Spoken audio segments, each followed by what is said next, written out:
साल था 1906। जगह एक छोटा सा गांव टेनरियो। एक मामूली सा मकान, मिट्टी के फर्श, लकड़ी के दरवाजे और एक बच्चा जो साइकिल के टूटे हुए पुर्जों को जोड़ने में खुशी महसूस करता था। ये था सुइचिरो होंडा। इसका बाप एक साइकिल मैकेनिक था। घर में फकीरी थी मगर दिल में जुनून। जब इसने पहली बार एक कार देखी तो दौड़कर इसके नीचे जा बैठा। लोग हंसने लगे मगर वो चुप रहा। वो इंजन को समझना चाहता था। सुइचिरो होंडा का ध्यान स्कूल में कम और मशीनों में ज्यादा था। वो क्लास में कमजोर था मगर हुनर में माहिर। 16 साल की उम्र में इसने टोक्यो के एक गैराज में शागिर्दी शुरू की। 7 साल तक उसने बगैर तनख्वाह के काम सीखा पर उसकी आंखों में चमक थी क्योंकि वो जानता था एक दिन वो अपना कुछ बनाएगा। पहला ख्वाब पिस्टन रिंग और नाकामी। 1930 में इसने एक पिस्टन रिंग तैयार किया और टोयोटा के पास पेश किया मगर जवाब आया, ये नाकिस है, ये मयार पर पूरा नहीं उतरना। उसने दिन रात लगा दिए मगर नाकामी ने दरवाज़ा ना छोड़ा। फिर उसने बीवी के जेवरात बेचकर टेक्निकल स्कूल में दाखिला लिया, सिर्फ इल्म हासिल करने के लिए। कुछ साल बाद होंडा ने छोटी फैक्ट्री बनाई मगर खुशी ज़्यादा देर तक ना रह सकी। दूसरी जंग अजीम में अमेरिकी बमबारी ने सब कुछ जलाकर राख कर दिया। जो बचा वो एक ज़ल्ज़ला ने ज़मीन में दबा दिया।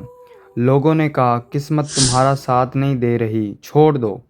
मगर होंडा ने सिर्फ इतना कहा, अगर सब कुछ ख़त्म हो गया तो अब मैं सिर्फ ऊपर जा सकता हूँ। तो चले हम वापस चलते हैं एक ऐसे वक्त में जब जापान जंग से टूट चुका था, शहर जल चुके थे, फैक्ट्रियां राख बन चुकी थीं और होंडा के पास ना सरमाया था ना मशीनें। सिर्फ एक चीज बाकी थी, वो था ख्वाब। 1946 में होंडा एक ऐसे दौर से गुजर रहा था जहां लोगों के पास साइकिल तो थी मगर पेट्रोल नहीं, और उसके पास एक छोटा सा जनरेटर इंजन था जो जंग के वक्त गया था। उसने सोचा, खुद से एक सवाल किया, अगर मैं इस इंजन को साइकिल पर लगा दूं। वो दिन था जब जापान की सड़कों पर पहली बार मोटर बाईसाइकिल दौड़ी। लोग रुक गए, हैरत से उसे देखने लगे, और वही लोग जो कभी होंडा का मजाक उड़ाते थे अब पूछने लगे, ये कहां से लिया, हमें भी चाहिए। फिर जन्म हुआ एक होंडा मोटर कंपनी का।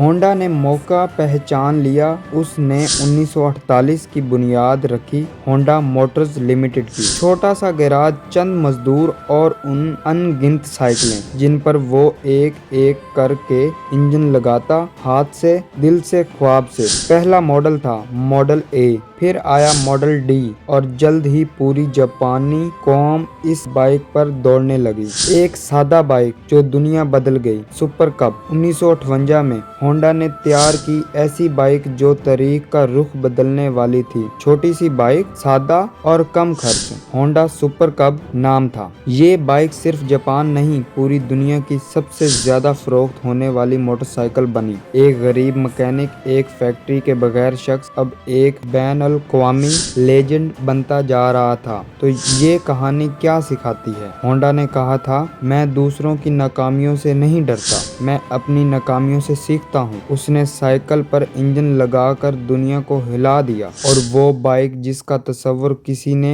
नहीं किया, वो हर घर, हर गली, हर मुल्क में पहुँच गई। कहानी अभी खत्म नहीं हुई। अब अगले कदम में वो कार रेसिंग और आसमानों को छूने वाला है। तो आखिरकार वो दिन भी आ गया। होंडा ने अपनी कंपनी को दुनिया के बड़े कार साजों में शामिल किया।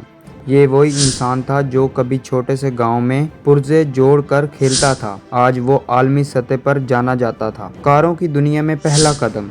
1963 में होंडा ने पहली कार पेश की, एक छोटी लेकिन पायदार और जदीद होंडा T360। इसी साल आइंदा के लिए बुनियाद रखी गई एक छोटी, तेज रफ्तार और शानदार होंडा S500 स्पोर्ट कार। ये कारें साबित करती थीं कि छोटा होना मतलब कमजोर होना नहीं। रेसिंग और आलमी फतेह F1 के जज्बे ने इसे रेसिंग की दुनिया में भी ले गया। 1964 में होंडा ने फार्मूला 1 में कदम रखा। 1965 में इसने पहली बार F1 रेस जीती। जापान की तारीख में एक नया मोड़। ये कामयाबी ना सिर्फ इसका ख्वाब बल्कि पूरे जापान के लिए फख्र की बात थी। होंडा ने कभी पैसे या ताकत को तरजीह नहीं दी। इसने हमेशा कामयाबी को नाकामियों से सीखने का जरिया बनाया। 1963 में वो रिटायर हो गया, मगर उसकी कंपनी दुनिया की सबसे बड़ी गाड़ी बनाने वाली कंपनियों में से एक बन चुकी थी। आज होंडा दुनिया भर में 100 से ज्यादा मुल्क में अपनी गाड़ियां बेचता है। मोटरसाइकिलों से लेकर कारों, रोबोट्स और यहां तक के फिजाई जहाज के इंजन तक होंडा का जिद्दत जारी है। होंडा ने कहा था, अगर आप वाकई कुछ चाहते हैं तो पूरी कायनात आपकी मदद के लिए खड़ी हो जाती है। ये कहानी है मेहनत, जज्बे और कभी हार ना मानने की। ये कहानी एक ऐसे इंसान की जिसने दुनिया को दिखाया कि ख्वाब छोटे नहीं होते, उन्हें पूरा करना मुश्किल होता है। ये था होंडा की मुकम्मल दास्तां, एक आम लड़के से आलमी लेजेंड तक का सफर।